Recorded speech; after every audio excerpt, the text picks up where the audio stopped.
तुम्हें चेकअप करवाने की कोई जरूरत नहीं, पूरा दिन बिस्तर पर पड़ी आराम ही तो करती हो, घर का सारा काम तो मेरे बेटे ही कर लेते हैं। लेकिन मम्मी जी, जेठानी जी भी तो प्रेग्नेंट है। डॉक्टर साहिबा आप जाइए, अगर कोई समस्या होगी तो मैं आपको दोबारा बुला लूंगी। अग्नि देवी के कहने पर डॉक्टर अनिका वहां से चली जाती है। डॉक्टर अनिका के जाने के बाद मम्मी जी, ये तो गलत बात है। हमारी तरह हमारी जेठानियां भी तो प्रेग्नेंट है, हमारा चेकअप करवाया, लेकिन उनका चेकअप क्यों नहीं करवाया?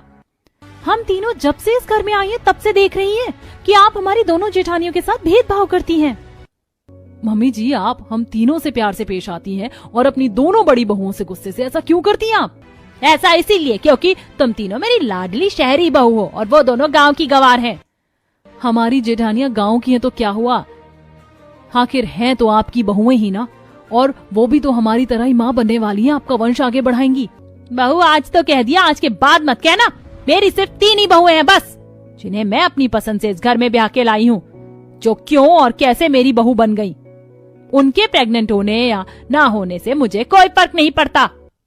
गुस्सा होकर अग्नि देवी वहां से अपने कमरे में चली जाती हैं, अपनी सास की बातों से दुखी प्रीति।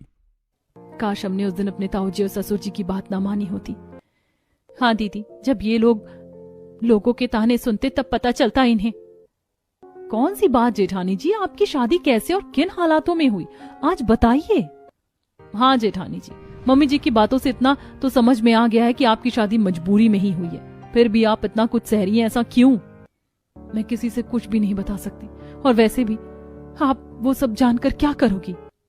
यही हमारी किस्मत है, आपको तो वो सब बता देने से बदल थोड़ी ही जाएगी। मैं आज कुछ भी नहीं सुनूंगी जेठानी जी, मुझे आज जानना है कि ऐसा क्या हो गया कि मम्मी जी आप दोनों से इतना नाराज रहती हैं।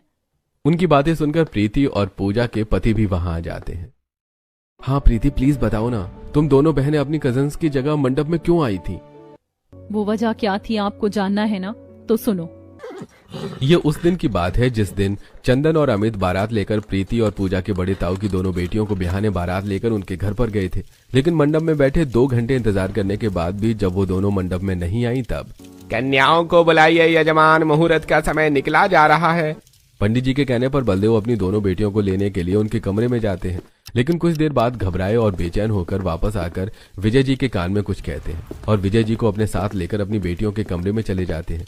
कमरे में रखे बेड पर लहंगा पहने बैठी प्रीति और पूजा रो रही थी। अरे मेरी बेटियों ने मुझे किसी के सामने मुंह दिखाने के लायक नहीं छोड़ा। विजय जी दूल्हे मंडप में बैठे हैं और मेरी बेटियां घर की इज्जत नीलाम करके भाग गई। अरे जो हुआ वो नहीं होना चाहिए था बलदेव जी, लेकिन ये वक्त निराश होने का नहीं, कुछ सोचने का है। अगर दुल्हन के बिना बारात वापस गई तो बहुत बदनामी